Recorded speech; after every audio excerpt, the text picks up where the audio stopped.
आप सुन रहे हैं एजी एंटरटेनमेंट की धमाकेदार प्रस्तुति।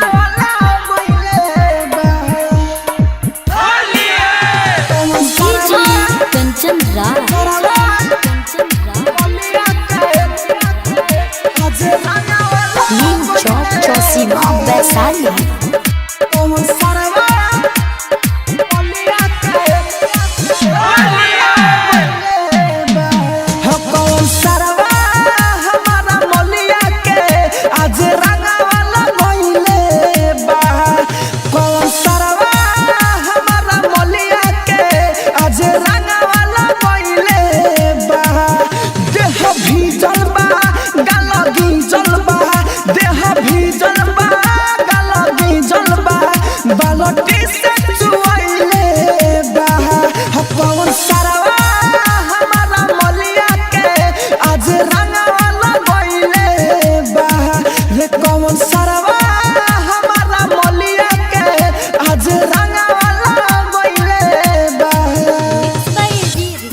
चौसीमा वैशाली। सोहली पाता जुलाई ओके छोड़म रे ओके छोड़म रे धक्के सारावा के कपार आजू फोरम रे आजू फोरम रे। हाँ गौवा जवार से नाता भले तोरम रे भले तोरम रे भले तोरम रे चली पाता जुलाई ओके छोड़म रे ओके छोड़म रे धक्के सारावा के कपार आजू फोड़म रे आजू फोड़म रे। हाँ गौवा जवार से नाता भले तोड़म रे भले तोड़म रे भले तोड़म रे।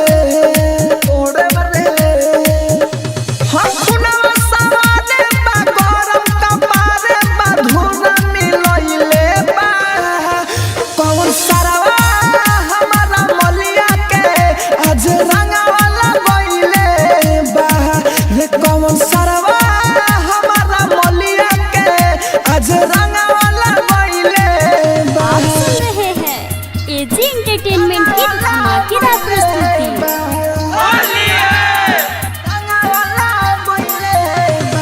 डीजे कंचन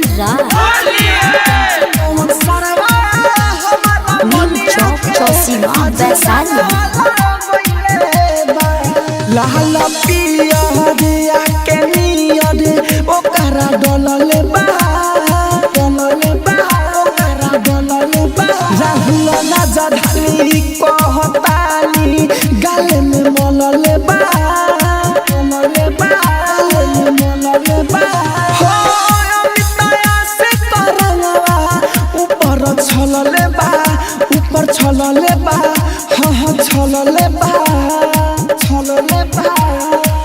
लाल पिया के नियज ओकरा डलले बा ओकरा डलले बा राहुल राजा धानी कहतानी गाले में मलले बा मलले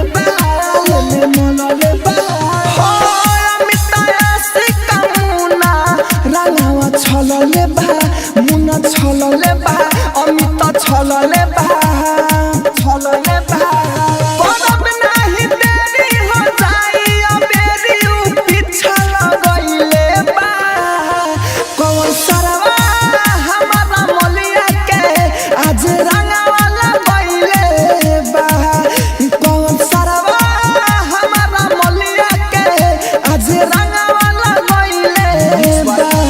रिकॉर्डिंग स्टूडियो रोशनपुर सपहा।